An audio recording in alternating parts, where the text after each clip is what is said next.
Think back to your last big vacation. What do you remember most?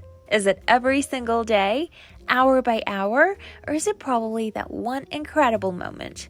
Maybe a breathtaking view or a hilarious meal, and then how the trip ended. Even if the middle was just okay, those peak moments and the ending often define your entire memory of the experience.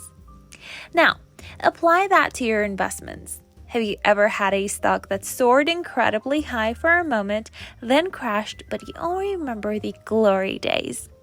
Or a long, steady investment that ended on a slight dip, making you feel like it was a failure? Your memory is playing tricks on you. It's not remembering the full story, it's remembering the highlights and the finale. And that selective memory is quietly warping your financial choices. Welcome to Thrive with Tima. Today, we're exposing the most unreliable narrator of all, your own brain, and the peak end rule. The peak end rule is a cognitive bias in which people judge an experience largely based on how they felt at its most intense, which is the peak, and its conclusion, which is the end, rather than considering the total sum or average of every moment.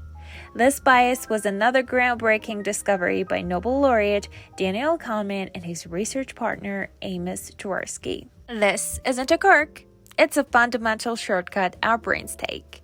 Our memory isn't a perfect recording device, it's an interpretive one. Our brains don't store every single data point of an experience. Instead, they store a few salient details, the most emotionally charged moments, which are the peaks, and the most recent information, which are the end. And then construct a story around those. The amygdala and the hippocampus work together to prioritize these vivid emotionally salient points over the mundane, data-rich middle. The implication is profound. The duration of an experience often has little impact on how we remember it. A long, dull investment that ends with a small profit might be remembered as not great, even if its overall returns were solid. A short, volatile ride that spiked, then crashed might be remembered as exciting, even if it lost you money. Your brain is optimizing for emotional resonance and memory, not factual accuracy. When your brain selectively remembers the peaks and ends of your financial experiences, it leads to wildly inaccurate judgments about past performance and dangerous decisions about future investments. First, it distorts your risk assessment. If you had an investment that saw a massive, accelerating run-up, but then lost half its value by the time you sold, your memory might focus intensely on that glorious peak. This leads you to underestimate the actual risk you took and the real loss you incurred, making you more likely to chase familiar, volatile, high-risk assets in the future.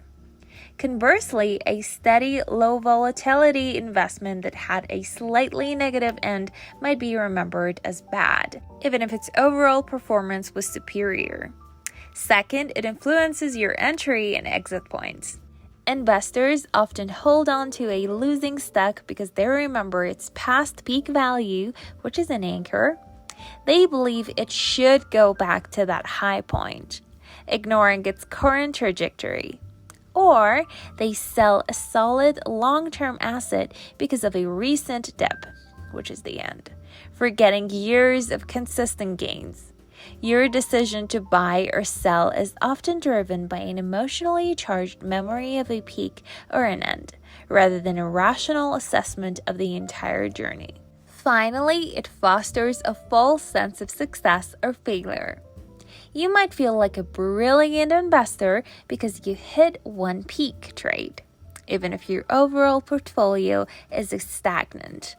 Or you might feel like a failure because a generally good year ended with a small downturn. The peak end rule can prevent you from accurately assessing your true financial progress and learning from the full data set of your experiences. To counter the peak end rule, you need to force your brain to remember the entire story, not just the highlights. You need to become the objective historian of your own financial journey. Here are 3 neuro-hacks to do just that. Tool number 1, the full journey performance review. Instead of relying on gut feeling or recent memory, establish a routine to conduct a full journey performance review of your investment at least once a quarter or annually. Use objective data, spreadsheets, detailed statements, and performance reports that show the entire trajectory, not just peaks and ends. Force your brain to confront the average, the consistent, the slow, and the steady gains or losses, and not just the dramatic moments. What was the average return over 5 years?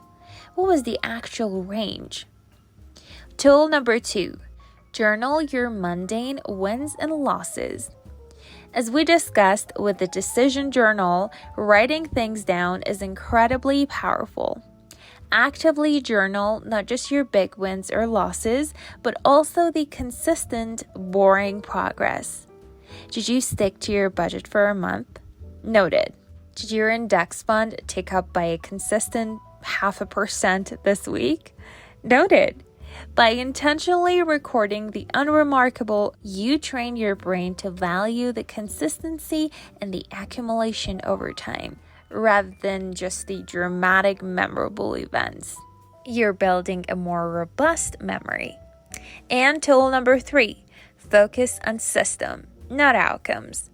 To detach from the emotional peaks and ends, shift your focus from outcomes to systems. Instead of remembering that one stock made me a fortune, which is a peak and memory, focus on, I stuck to my automatic investment plan for a year. Instead of, my portfolio dipped at the end of the year, focus on, I rebalanced my portfolio exactly as planned, regardless of market conditions. When you reward yourself for following a sound system, your brain learns to value process and consistency, which inherently leads to better long-term outcomes, regardless of the emotional roller coaster of peaks and ends. Your memories are beautiful, but they are not always truthful, especially when money is involved. The pecan rule highlights how easily our past experiences can be distorted, leading us astray in our future financial decisions. Demand the full story from your brain. Don't let a fleeting peak or a temporary dip define your entire financial journey. Your true progress lies in the consistent, often unspectacular middle. If this episode just made you rethink a past investment decision, hit that subscribe button and share it.